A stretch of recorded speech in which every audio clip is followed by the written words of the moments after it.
The winds of early autumn stirred through the Red Keep as Ned Stark stood at the edge of a fateful decision. Jon Arryn's death had confirmed his worst fears. The truth was bitter and cold. Cersei Lannister's children were not Robert's. Blood of Jaime Lannister, not the king's, ran through Joffrey, Myrcella, and Tommen. Ned, bound by honor and his duty to the realm, did not wait. He summoned Renly Baratheon, Stannis' younger brother, and laid bare the secret Jon Arryn died to uncover. There was no time for quiet letters or cautious warnings. King Robert still, breathed if barely, and Ned understood that delay meant danger. He had seen the Lannisters move too swiftly before. Renly's face went pale, but ambition flickered in his eyes. "Stannis has the stronger claim," Ned said, voice steady. "But he has no army." Renly, bold and sharp, offered a different path. Support him, not Stannis, and they could move against the Lannisters together. Ned refused.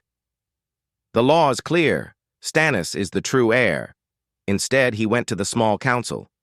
Grandmaster Pycelle blinked in confused dismay, while Littlefinger's eyes gleamed with intrigue. Varys said little, but Ned sensed the unease behind his words. "You play a dangerous game, Lord Stark," Varys murmured. "And in King's Landing, the game plays back."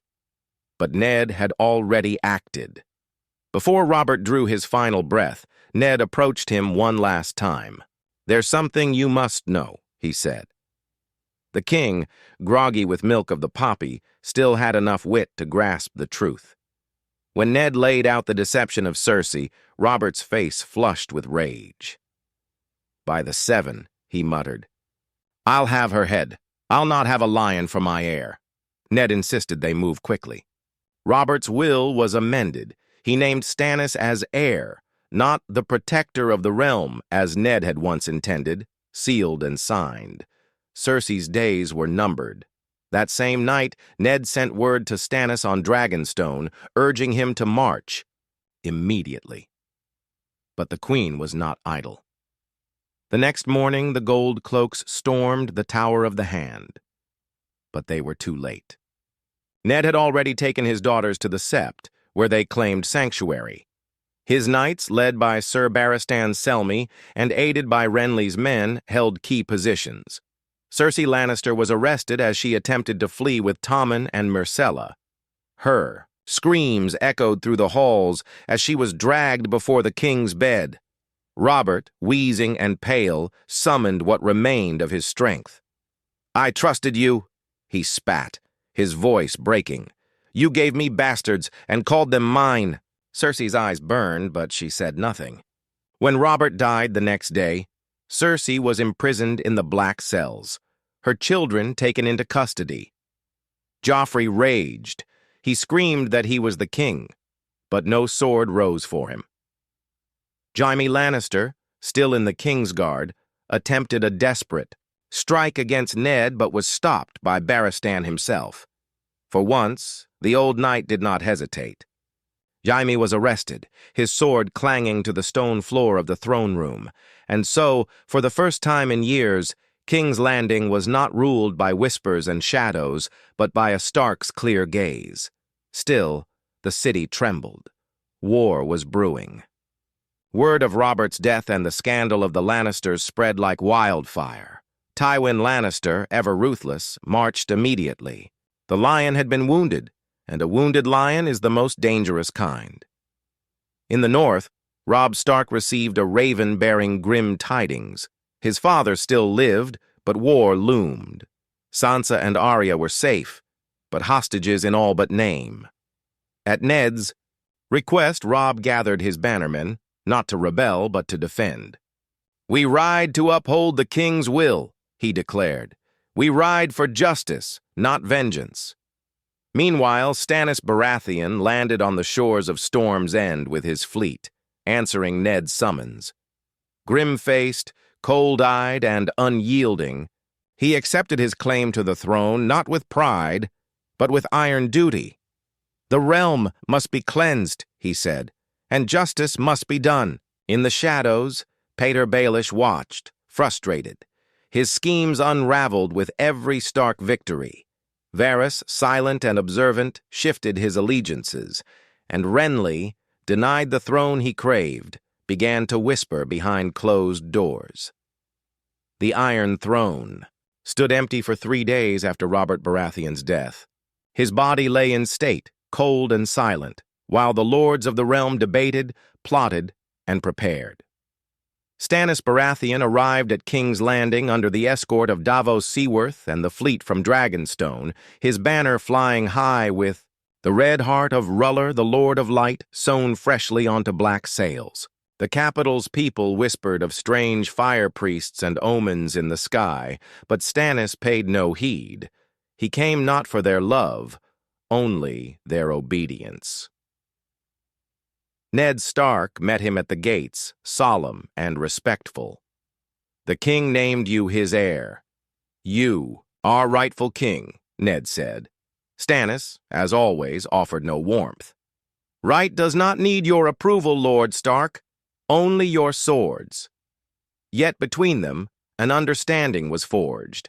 Neither man sought personal glory. The law was their guide, and justice their goal.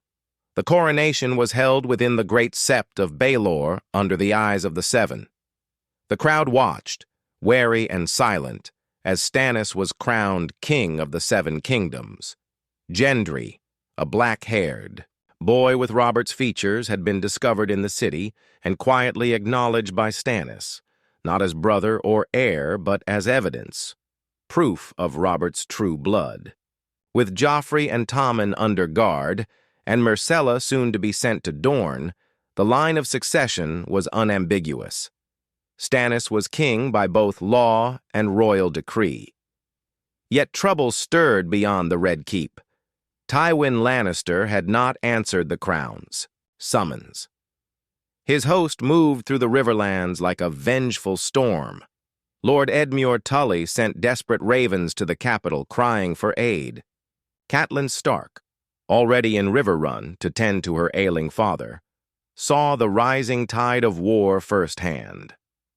Robb Stark crossed the neck with his bannermen, not as a rebel, but as a loyal vassal to the king. He marched to protect the Riverlands and his mother's kin, bearing letters signed by both Eddard Stark and King Stannis. Still, the Freys demanded terms at the Twins, and the Blackfish warned of the Lannisters' strength.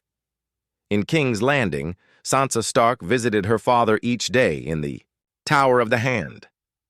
She no longer wept, but watched and listened. Her childhood had ended the day Joffrey was dragged away screaming.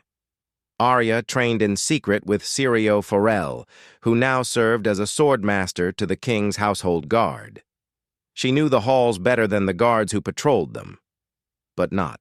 All was well behind the walls. Littlefinger smiled less. His spies were dying, quietly, in alleys or on ships. His coin no longer bought secrets. Varys remained, slippery and unreadable, speaking often with Stannis, but always offering questions, never answers.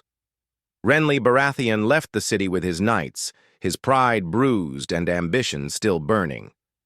"Stannis has no charm, no love of the people," he said as he rode south. "The realm needs more than cold truth." Queen Cersei sat in her cell beneath the Red Keep, silent and unrepentant. "I played the game better than all of you," she told Ned Stark when he came to visit. "And you only won because you cheated, because you moved too fast." Ned said nothing. He had no joy in her downfall, only grim resolve. She asked to see her children. He refused. Stannis held a trial. The court was small, noble, and chosen for their honor. The charges were treason, adultery, and regicide by deceit. Jaime Lannister sat bound and defiant, refusing to speak. Cersei laughed bitterly as the charges were read. "I'd do it all again," she said.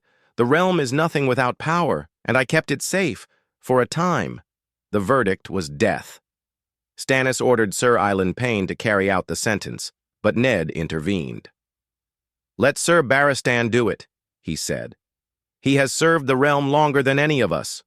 Barristan agreed, though with sorrow, and carried out the judgment cleanly and with dignity. Cersei died as she lived, proud, venomous, and defiant. Jaime's fate was different. Stannis gave him the wall. Your life is spared, but you will.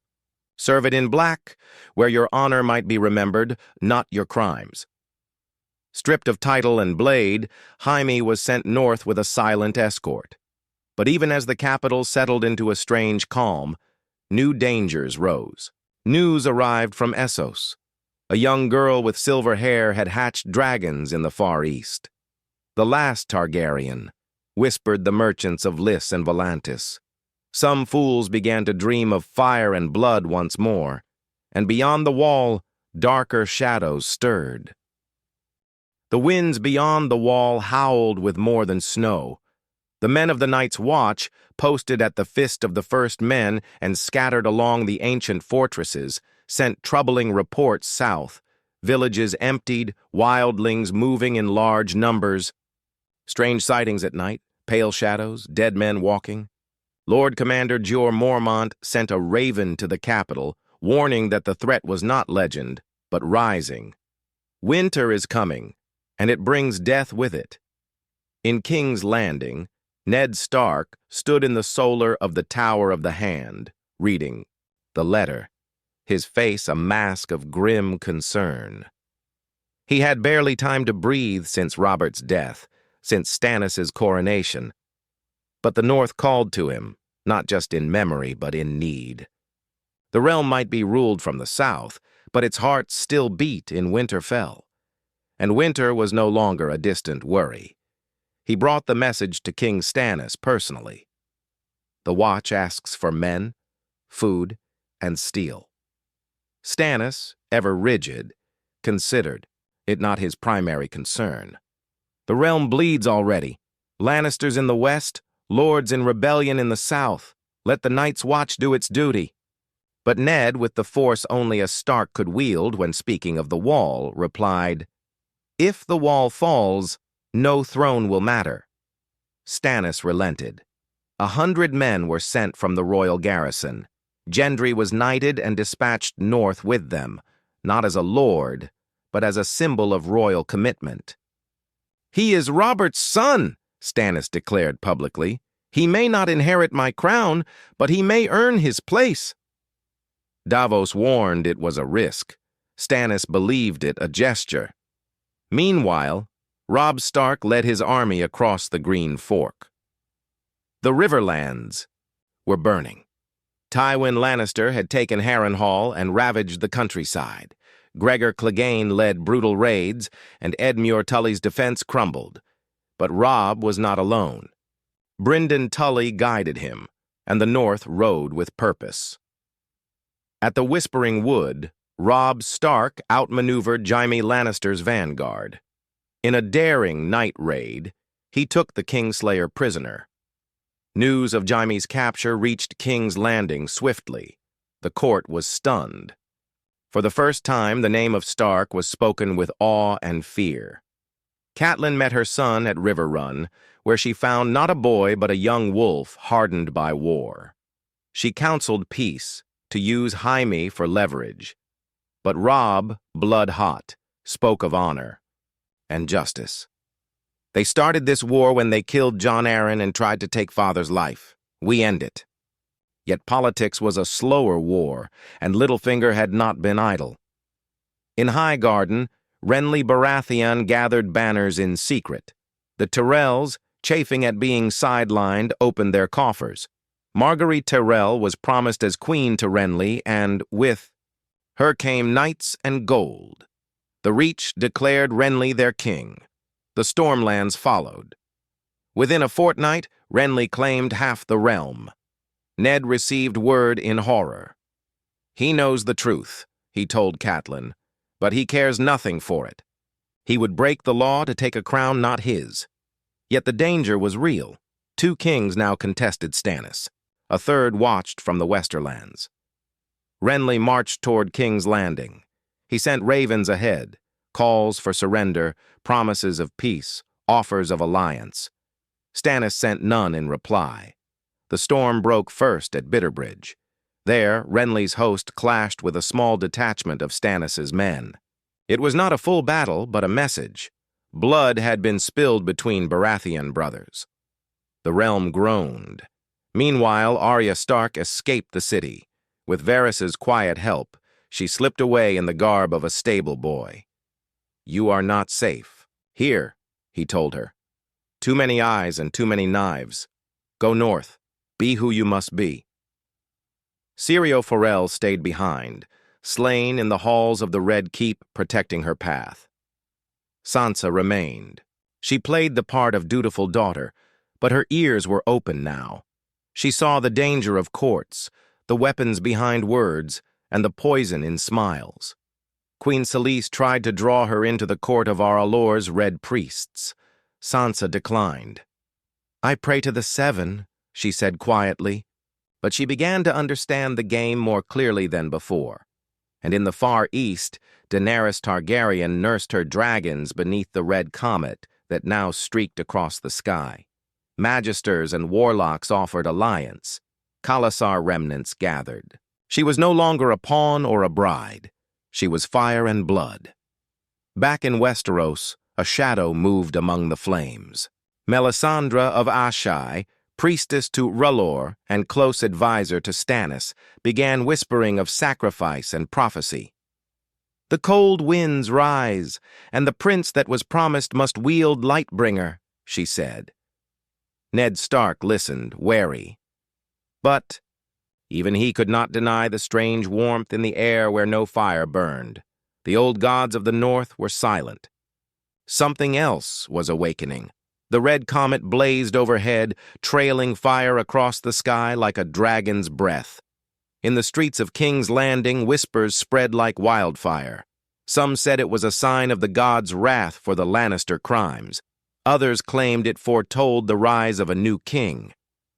But in the Red Keep, the comet was seen as a reminder: power burns, and those who grasp it may be consumed. Stannis Baratheon now wore the crown, but he ruled a kingdom fracturing by the day. Renly's declaration as king had split the realm. The Reach and the Stormlands stood behind him. The Westerlands were quiet but simmering. In the North and Riverlands, Robb Stark won battle after battle. The Iron Throne stood firm, but its grip on the realm weakened. Ned Stark urged Stannis to call a great council, to gather the lords of Westeros under one roof, as had been done after the death of the last Targaryen king. "This war will ruin the realm," Ned said, "and the true enemy lies in the north, not among us." But Stannis would not yield. "There is no council greater than the law.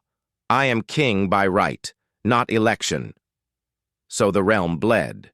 The war in the Riverlands escalated. Robb Stark, now known as the Young Wolf, pushed Tywin Lannister's forces west. The Blackfish led raids deeper into enemy territory. Jaime Lannister, prisoner at Riverrun, refused to speak of Lannister plans. Robb considered sending him to King's Landing, but Catelyn counseled caution. "He is a sword.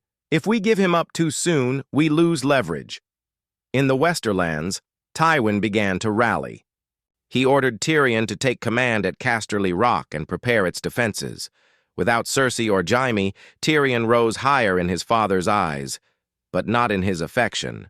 Still, Tyrion's mind was sharper than ever, and he began to gather sellswords and spies. His goal was not the throne, it was survival. In the Reach, Renly Baratheon marched slowly, parading through cities and castles, soaking in the adoration of banners and bards. Margaery Tyrell stood by his side, and her brother Loras rode at the head of the army. But behind the smiles, Renly's court was a nest of ambition. The Tyrells wanted power. Renly wanted the throne. No one seemed to care about law or legitimacy.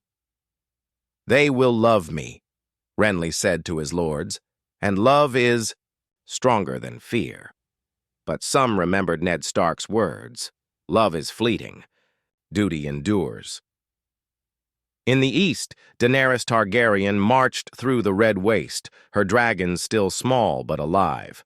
Her heart burned with the memory of her husband and child, but the flame of destiny had been lit.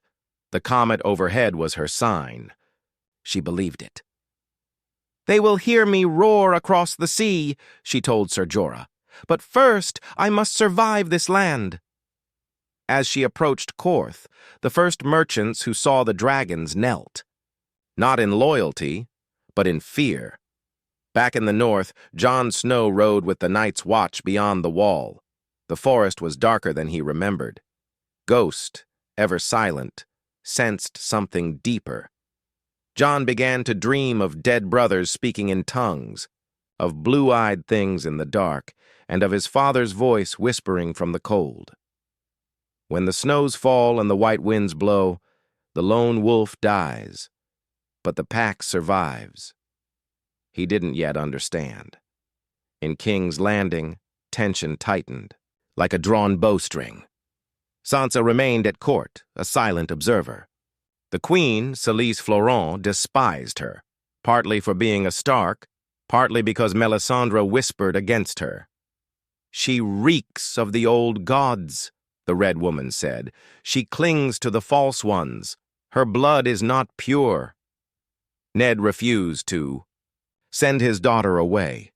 "She is my blood," he said, "and she stays." Melisandre's presence grew. Her rituals, her fires, her prayers in foreign tongues, all unsettled the court. Stannis listened more and more. "Azor Ahai is reborn," she declared. "The sword Lightbringer must be awakened." A blade was forged, heated, and pulled from flame. But it was not the sword of legend. It broke in battle days later. Still, Stannis remained under her sway. Ned confronted him. "This is folly. You rule a realm of men, not shadows and prophecies." Stannis stared back, eyes grim. "And yet the shadows are real. I have seen them." Ned began to worry not just about the war, but about the king himself. Then, word arrived. Like a dagger in the dark, Renly was marching directly toward King's Landing. 50,000 men, many from the Reach, were only days away. A storm was coming, and the city would not hold without blood being spilled. Stannis refused to retreat. "We fight. We do not beg." But Ned saw no victory in brother slaying brother. He sent Catelyn to meet with Renly. "Try to talk sense into him," he said. "Tell him the North does not want another Mad King. Tell him the realm cannot survive another field of fire." But the meeting would not go as planned. And what was about to come, none of them were ready for it. The camp of Renly Baratheon, near Storm's End, glowed like a festival. Tents were draped in the golds and greens of the Reach, filled with songs, laughter, and the scent of roasted meats. Renly sat beneath a silken pavilion, wearing a golden crown, his armor polished, his smile confident. But when Catelyn Stark arrived to speak on behalf of King Stannis, she found a man too blinded by his own charm to see the cliff before him. "You ride under the wrong banner, Lady Stark," Renly said as they spoke alone. "Your father-in-law has no heart for the people, no love for the land. The realm will not follow a man who scowls at his own crown." Catelyn's words were calm, measured. "The realm may not love Stannis, but it knows the law, and the law says you are no king." But Renly only shook his head, amused. "The law has never won a war. Soldiers do." He meant it not as a threat, but a declaration of confidence. His army was larger, younger, more eager. He thought himself unstoppable. And yet that same night, a chill crept into the edges of the camp. The guards at Renly's tent heard nothing. The air shifted, the shadows twisted, and in the silence between heartbeats, a shape formed, a thing born not of flesh, but of smoke and fire. The shadow passed through the canvas walls like a breath. A scream followed, short and final. When Loras Tyrell burst inside, Renly lay dead, his chest torn open by something no sword could name. Panic consumed the camp. Shouts of sorcery, betrayal, and vengeance echoed. Some swore it was Stannis's doing. Others blamed Catelyn. But Catelyn had vanished into the night with Brienne of Tarth, Renly's sworn shield, who now wept for the king she could not save. Word reached King's Landing the next morning. Renly Baratheon was dead. No battle, no siege, just death, sudden and strange. Stannis denied sending any assassin. He died because he was not king, was all he said. But many saw his denial as hollow. Melisandre's flames glowed brighter that day, and her smile lingered too long. The Reach exploded in chaos. The Tyrells pulled back, their armies withdrawing from the field. Some bannermen swore allegiance to Stannis, fearful or opportunistic. Others returned to Highgarden, grieving and confused. Sir Loras left the front entirely, disappearing into a grief-stricken silence. The death of Renly changed everything. With Renly's hosts scattered and Tywin Lannister still bogged down in the west, Stannis now saw a clear path to the capital. He ordered preparations for a full assault on King's Landing. His fleet, the largest Westeros had seen in a generation, was to sail from Dragonstone and strike the city by sea. Davos Seaworth was placed in command. Ned Stark prepared the city's defenses. Though he had no love for war, he knew the Lannister loyalists would try to use the chaos to their advantage. The Gold Cloaks remained mostly loyal, but whispers returned, coins being passed in dark corners, blades being smuggled. Inside the Red Keep, tensions simmered. Queen Selyse, emboldened by Renly's death, pushed for the burning of idols and the cleansing of temples. "The Seven are false," she declared. "Only fire is truth." But the people resisted. Riots flared in Flea Bottom when a sept was torched. Ned demanded an end to the burnings.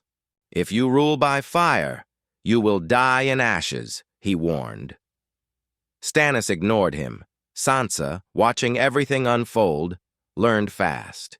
She began to write letters in cipher, sending ravens northward, telling Robb of court changes, alliances, dangers. She was no longer the naive girl dreaming of princes. She was a Stark, playing the game in silence. In Riverrun, Robb received her messages and grew wary. The Lannisters offered terms through envoys. Release Jaime, and they would grant peace. Robb refused. "My father holds the city. The king sits the throne. What peace do they offer but surrender?" Meanwhile, beyond the wall, Jon Snow and the Night's Watch approached the ruins of Craster's Keep. The old man still lived, foul and paranoid. But his warnings had changed. "They're marching," he hissed. "The cold ones. I've seen them. The dead don't sleep no more." Jon listened. The old man might be mad, but the forest was colder now. Ghosts' hackles rose more often, and far across the narrow sea, Daenerys Targaryen stood before the gates of Korth. Dragons curled around her shoulders. The 13 of Korth debated her entry. Some wanted her turned away. Others, intrigued by the fire she carried, welcomed her with open arms and hidden knives. She entered the city not as a guest, but as a storm. Back in Westeros, the drums of war reached a fever pitch. Stannis' ships sailed toward Blackwater Bay.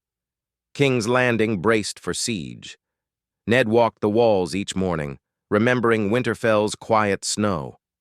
Arya, still lost to the world, journeyed northward under a false name, hiding her blade and her face. And in the blackness of night, Melisandre whispered to the flames once more. "This war has only just begun." The waters of Blackwater Bay rippled, with the weight of 1,000 sails. Stannis Baratheon's fleet approached in grim silence. Black wood, red banners, and steel-eyed men who rode not for glory, but for duty. At their head stood Davos Seaworth, the Onion Knight, gazing toward The walls of King's Landing, his heart heavy with foreboding. The city waited, choked with fear. Refugees flooded the gates only to be turned away. Food ran low, tempers high. Whispers of wildfire spread through taverns and brothels, of hidden stores beneath the streets, planted by the mad king and never removed. Stannis would strike with steel, but the defenders might answer with green flame. Ned Stark stood with Ser Barristan atop the battlements, watching the horizon. "They come with fire," Barristan said, "but we have our own." Ned frowned. "That's no victory, Burning. Your own city to stop an enemy." Yet the order had been given. Pyromancers, long silent, now roamed freely with royal blessing. Beneath the city, green pools shimmered in the dark. King Stannis had left Dragonstone with confidence, but King's Landing was not undefended. The remnants of Renly's men, bolstered by cautious lords from the Stormlands, stood beside the royal guard. The gold cloaks remained on edge, many with hands still greased by Lannister coin, but the threat of the king's justice and Ned's presence kept them in line.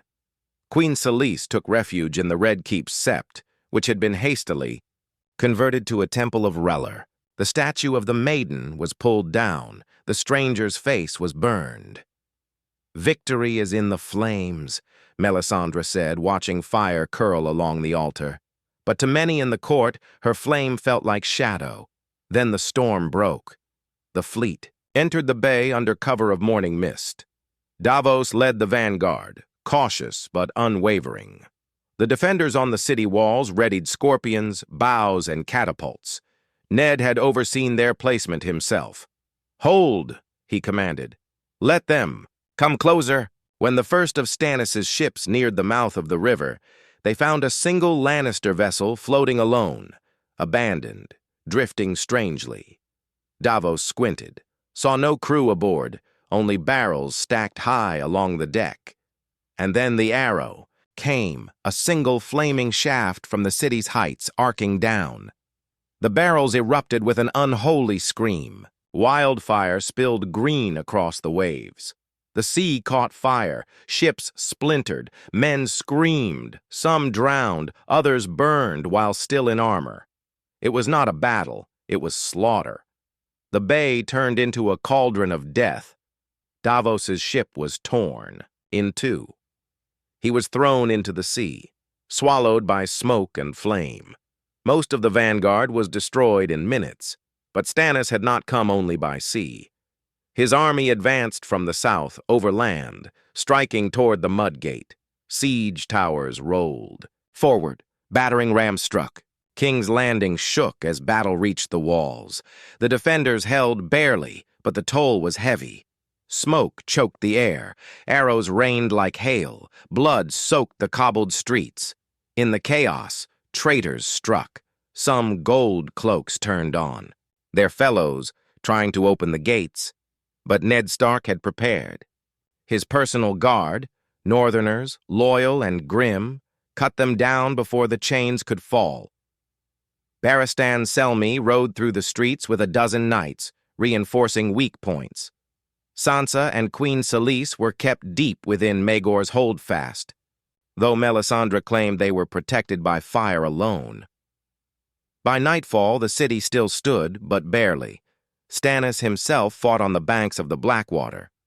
His armor was dented, his sword red with blood. He rallied his men through sheer force of will. They breached the outer gates and reached the walls. Ned rode out to meet him. The two kings met at midnight beneath the walls of the city, face to face for the first time since Robert's death. Both were bloodied, their armies spent. "You've burned your own city to save it," Stannis said, voice hoarse. "How many died for your honor today?" Ned looked at the smoking bay, then at the streets behind him. Honor didn't kill them. Fire did. This war will not end at the gates. Stannis did not reply. He turned, signaling withdrawal. His fleet was gone, his army broken. He would not die on the walls of King's Landing. As his forces retreated into the darkness, Ned did not celebrate. Victory felt hollow. The city had been saved, but at a cost no one could count. The people mourned. Corpses floated in the bay, burned beyond recognition. The smell of wildfire clung to every stone. That night, Melisandre vanished, and in the north, beyond the wall, Jon Snow and the Night's Watch reached the Frostfangs. There, in ancient ruins older than memory, Jon looked out into the snow and saw shapes moving. Not men, not wildlings. Something else. Winter had arrived. Snow drifted across the frost-bitten ruins where Jon Snow stood, sword drawn, breath steaming in the air. The shadows he had seen the night before were no dream. Ghost growled low beside him. The trees did not sway, yet something moved between them. The Night's Watch had reached the edge of the world, and beyond it, death stirred. Back in King's Landing, the aftermath of the Battle of Blackwater left the city wounded and weary. Fires still burned in the poorer districts, the smell of ash mixed with the stench of blood. Though the walls had held, the people were angry, hungry, and frightened. Whispers grew in corners. Some blamed Stannis, others blamed King Stannis. The wildfire, the deaths, the destruction, who bore the weight? Ned Stark walked among the wounded daily, ignoring protests from the court.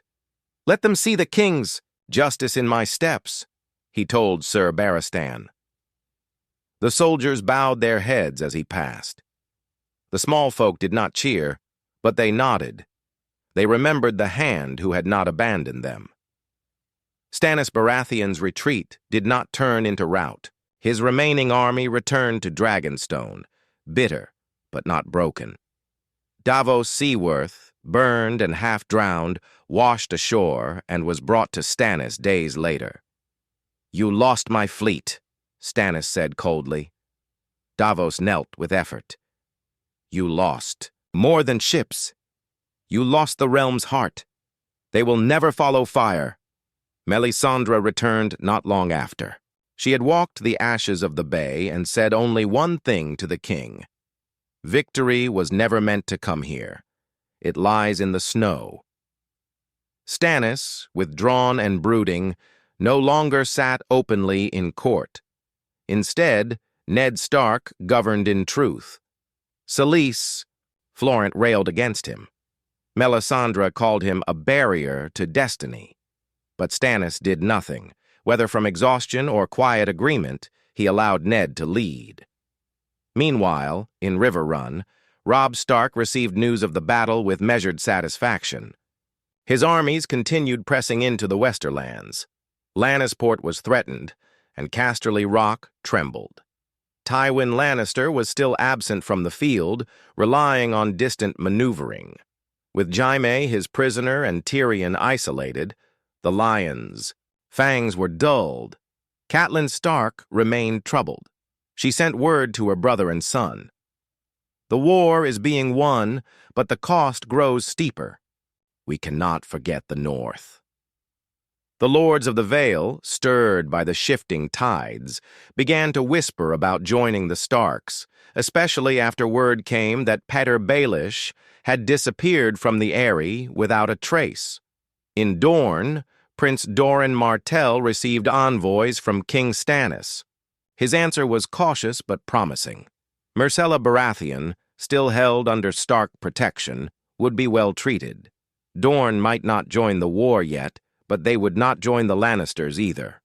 Across the sea, Daenerys Targaryen made her first true move. In Korth, she had gathered a small following, traders, warriors, scholars. Her dragons, once novelty, were now feared. Piat Pri of the Warlocks tried to ensnare her with illusions. He failed. She left the city in ashes and headed west, determined to find ships and soldiers. "Westeros is mine by blood," she said to Ser Jorah, "and blood will take it." But as dragons rose in Essos, darker things descended upon the north. At the fist of the first men, the Night's Watch set camp. But they were not alone. Cold winds howled. The fire burned low. and then the dead came. It began with a scream in the dark. Horses reared, men vanished into the woods, and then came the blue, eyes glowing faintly in the night. The watch formed lines, but it was not enough. The whites poured over them, silent but relentless. Jon Snow fought through the madness, his sword cutting down men he once called brother. Lord Commander Mormont shouted for retreat. They broke south, into the haunted forest, pursued by things no man should face. Sam Tarly survived only because the dragonglass blade Jon had given him shattered a white with a single blow. "We need fire," Jon gasped, blood on his face. "We need help." A raven flew south from Craster's, faster than the wind. In King's Landing, Ned Stark received the raven himself. He read the words twice, eyes narrowing. "The dead walk. The wall will not hold. We need the king." He took the letter to Stannis, who read it in silence. The fire flickered between them. Melisandre stood nearby, her smile faint and knowing. "Now do you see?" she said softly. The real war was never for the throne. Ned stared at the flames. He saw not visions, not glory, only a choice. "Then we must ride north," he said. "Before there's no realm left to fight for." Stannis nodded slowly. "Prepare the men." The king and the wolf would march together. Snow fell over Winterfell for the first time in years. It did not fall gently. The storm that blew from beyond the wall came with a fury the North had not seen since the days of Brandon the Builder. White flakes turned into knives, the winds screamed like dying men, and travelers whispered of shadows in the snow that did not cast reflections. But through that storm came banners, barred black and red of House Baratheon, and the dire wolf of House Stark. King Stannis Baratheon and Lord Eddard Stark had marched north, leaving the fragile politics of King's Landing behind. The realm still bled from war, but these two men knew what the others did not. The true war was not for thrones, but for life itself. They gathered at Winterfell first, where Robb Stark met them with grim honor. The boy who had once dreamed of glory now walked with the heavy steps of a commander who had seen too much loss. Catelyn embraced Ned fiercely. Bran wept quietly. Rickon, wild and distant, barely recognized the man who had once told him stories beneath a weirwood tree. The lords of the North answered the call. House Manderly, House Glover, House Umber, all sent men. Even the crumbling Night's Watch sent what remained after the massacre at the Fist of the First Men. Jon Snow stood among them, blood still fresh on his black cloak, his eyes hardened. The tea. "Wall has fallen," Jon said when they gathered in the Great Hall. "Eastwatch was overrun. Castle Black stands for now, but it will not last. The dead are coming. They don't rest. They don't retreat. They don't feel." Ned listened in silence. Then he turned to Stannis. "We marched to the wall," but Stannis had already made a harder decision. "We make our stand here. Winterfell is the true gate to the realm. If it falls, there is nothing left to defend," so they dug in. Dragonglass was mined from Dragonstone and brought north by fast ship. Blacksmiths toiled day and night. Meisters searched the oldest scrolls for knowledge. Fires were lit along every wall. The old gods and the new were prayed to alike. Men who had once fought against each other now shared tents, blades, and fears. Sansa. Stark helped organize supplies and tended to the wounded. Arya, having found her way back through roads few others survived, returned with news of a strange, faceless order in Braavos, and a blade she refused to part with. This time, she told Jon, "I won't run." In the east, Daenerys Targaryen finally secured her ships.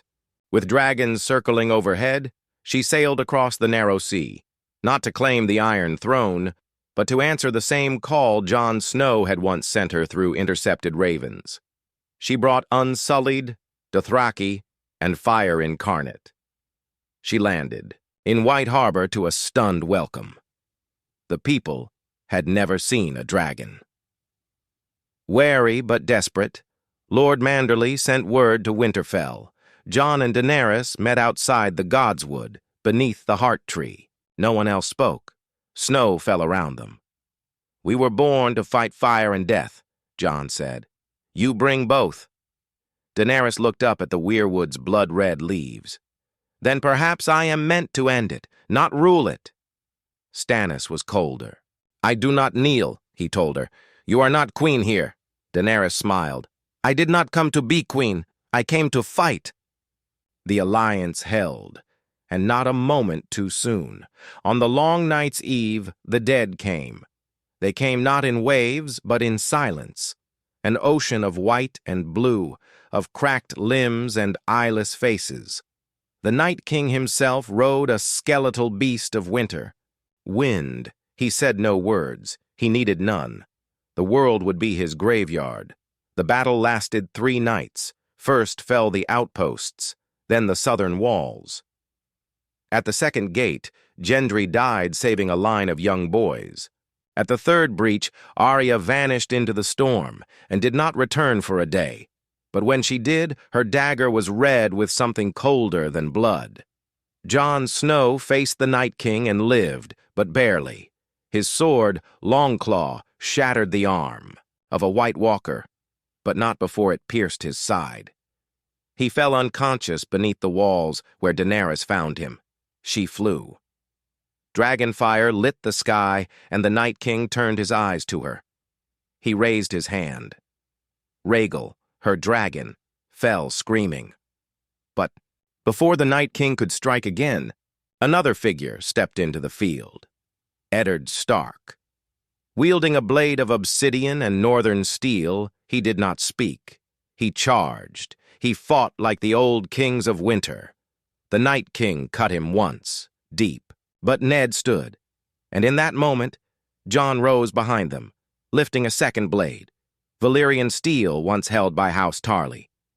Together Stark and Snow struck. The Night King shattered in silence, and all across the field, the dead fell. When the sun rose, Winterfell still stood. Ned Stark lived, barely. Jon Snow survived. Daenerys landed beside them, exhausted but unbroken. There was no cheer, no songs, just quiet. The long night was over, and the Game of Thrones would never be the same again.